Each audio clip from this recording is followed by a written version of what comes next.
ಮನ್ರೇಗಾ ಹೋರಾಟದ್ದು ಯಾವತ್ತು sir plan ಆಗಿದೆ?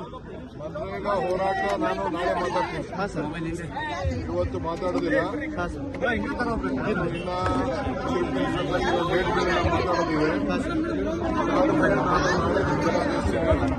ಡೆಲ್ಲಿಯವರು ನಮಗೊಂದು ಪ್ರೋಗ್ರಾಮ್ ಕೊಟ್ಟಿದ್ದಾರೆ.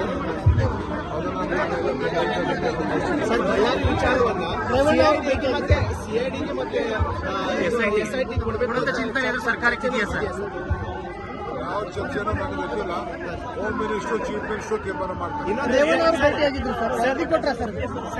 ರೇವಣ್ಣ ಬಂದು ನನ್ನ ಹತ್ರ ವರದಿ ಕೊಟ್ಟಿದ್ದಾರೆ.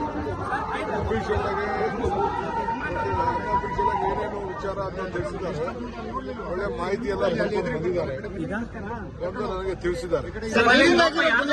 ಫೈರಿಂಗ್ ಆಗಿರೋ ಬುಲೆಟ್ ಸತೀಶ್ ರೆಡ್ಡಿ ಗನ್ಮ್ಯಾನ್ ಇದೆ ಅಂತ ಹೇಳ್ತಾರೆ FSL ರಿಪೋರ್ಟ್. ಯಾರೇ ಆಗಲಿ ಕಾನೂನಿದ್ದು ಕ್ರಮ ತಗೊಳ್ಬೇಕು.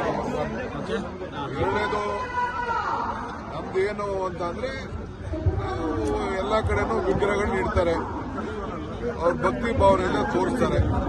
ಹಸುಗೆ ಹಾಕ್ಬಿಡ್ಬೇಕು. ಎಷ್ಟೋ ಕಡೆ ಆಯ್ತು, ಏನು ಬರೀ ವಾಲ್ಮೀಕಿ ಬರೀ ಒಂದು ಸಮುದಾಯಕ್ಕೆ ಸೇರಿಲ್ಲ. ವಾಲ್ಮೀಕಿ ಮಹಾರಾಷ್ಟ್ರನೇ ಎಲ್ಲರ ಆಸ್ತಿ.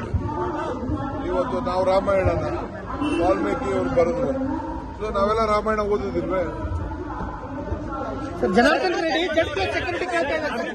Janardhan Reddy Z plus security ಕೇಳ್ತಾ ಇದ್ದಾರೆ.